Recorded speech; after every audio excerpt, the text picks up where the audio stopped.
Shalom sidang jemaat Tuhan yang terkasih, kita bersyukur atas kasih Tuhan, berkat Tuhan, dan anugerah Tuhan yang kita rasakan sampai hari ini. Mari sidang jemaat Tuhan, kita bersama-sama merenungkan firman Tuhan lewat renungan kita hari ini. Namun sebelumnya kita memuji Tuhan, kita katakan kepada Tuhan, mengampuni. Ketika hatiku telah disakiti, ajarku memberi, hati mengampuni. Ketika hidupku telah dihakimi, ajarku memberi, hati mengasihi. Ampuni bila kami tak mampu mengampuni yang bersalah kepada kami, seperti hati Bapa mengampuni, mengasihi, tiada pamrih. Amin. Firman Tuhan untuk hari ini dari kitab Ayub pasal 20 ayat 1 sampai ayat 29. Demikianlah firman Tuhan. Maka Zofar orang Naama menjawab, oleh sebab itulah pikiran-pikiranku mendorong aku menjawab, karena hatiku tidak sabar lagi. Ku dengar teguran yang menghina aku, tetapi yang menjawab aku ialah akal budi yang tidak berpengertian. Belumkah engkau mengetahui semuanya itu sejak dahulu kala, sejak manusia ditempatkan di bumi, bahwa sorak-sorai orang fasik hanya sebentar saja, dan sukacita orang durhaka hanya sekejap mata. Walaupun keangkuhannya sampai ke langit dan kepalanya mengenai awan, namun seperti tahinya ia akan binasa untuk selama-lamanya. Siapa yang pernah melihatnya bertanya, di mana dia? Bagaikan impian ia melayang hilang, tak berbekas, lenyap bagaikan penglihatan waktu malam. Ia tidak lagi tampak pada mata yang melihatnya, dan tempat kediamannya tidak melihatnya lagi. Anak-anaknya harus mencari belas kasihan orang miskin, dan tangannya sendiri harus mengembalikan kekayaannya. Tulang-tulangnya boleh penuh tenaga orang muda, tetapi tenaga itu pun akan membaringkan diri bersama dia dalam debu. Sungguh pun kejahatan manis rasanya di dalam mulutnya, sekalipun ia menyembunyikannya di bawah lidahnya, menikmatinya serta tidak melepaskannya, dan menahannya pada langit-langitnya. Namun berubah juga makanannya di dalam perutnya, menjadi bisa ular tedung di dalamnya. Harta benda ditelannya, tetapi dimuntahkannya lagi. Allah yang mengeluarkannya dari dalam perutnya. Bisa ular tedung akan dihisapnya, ia akan dibunuh oleh lidah ular. Ia tidak boleh melihat batang-batang air dan sungai-sungai yang mengalirkan madu dan dadi. Ia harus mengembalikan apa yang diperolehnya dan tidak mengecapnya. Ia tidak menikmati kekayaan hasil dagangnya, karena ia telah menghancurkan orang miskin dan meninggalkan mereka terlantar. Ia merampas rumah yang tidak dibangunnya. Sesungguhnya ia tidak mengenal ketenangan dalam batinnya, dan ia tidak akan terluput dengan membawa harta bendanya. Suatu pun tidak luput daripada lahapnya. Itulah sebabnya kemujurannya tidak kekal. Dalam kemewahannya yang berlimpah-limpah ia penuh khawatir. Ia ditimpa kesusahan dengan sangat dahsyatnya. Untuk mengisi perutnya, Allah melepaskannya ke atas murkanya yang menyala-nyala, dan menghujankan itu kepadanya sebagai makanannya. Ia dapat meluputkan diri terhadap senjata besi, namun panah tembaga menembus dia. Anak panah itu tercabut dan keluar dari punggungnya. Mata panah yang berkilat itu keluar dari empedunya, ia menjadi ngeri. Kegelapan semata-mata tersedia bagi dia. Api yang tidak ditiup memakan dia dan menghabiskan apa yang tersisa dalam kemahnya. Langit menyingkapkan kesalahannya dan bumi bangkit melawan dia. Hasil usahanya yang ada di rumahnya diangkut. Semuanya habis pada hari murkanya. Itulah ganjaran Allah bagi orang yang fasik, milik pusaka yang dijanjikan Allah kepadanya. Demikian pembacaan firman Tuhan. Tema kita pada hari ini adalah orang fasik. Sidang jemaat Tuhan yang terkasih, orang fasik menurut Alkitab adalah mereka yang berdosa namun tidak mau mengakui dosanya. Dalam arti lain, sidang jemaat Tuhan, orang fasik disebut juga sebagai orang yang tidak beriman. Mereka mengetahui keberadaan Tuhan namun enggan mematuhi, taat pada perintah atau firman-Nya. Ini adalah sifat dan orang fasik.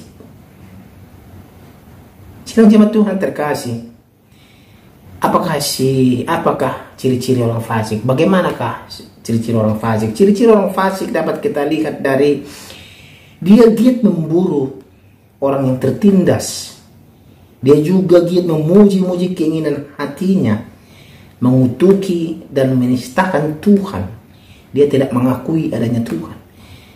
Dia mengakui dirinya sendiri, kekuatannya sendiri. Ini adalah orang fasik. Dan dia juga merasa Allah itu tidak ada, sehingga enggan menuntut apapun kepadanya. Dia merasa hanya kekuatannya sendiri yang melakukan dan menyelesaikan pekerjaan itu. Itu orang fasik. Makanya orang fasik sangat-sangat dibenci oleh Tuhan Allah. Inilah yang Jobar lontarkan, uraikan nasib orang fasik yang dimaksudkan bagi Ayub. Jobar berbicara orang fasik seolah-olah Jobar menganggap Ayub itu adalah orang fasik. Bagaimana nasib orang fasik menurut Job? Pertama, orang fasik akan sementara saja menikmati hasil kejahatannya. Pada mulanya terlihat ia aman karena kejahatannya belum terungkap.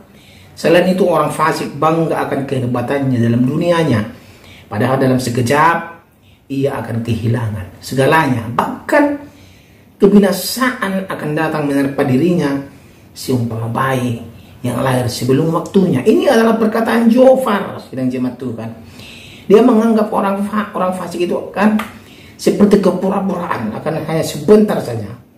Terus Allah tidak berdiam diri, melainkan akan menghukum orang fasik dan menimpa semua perbuatan dosanya kepada dirinya sendiri.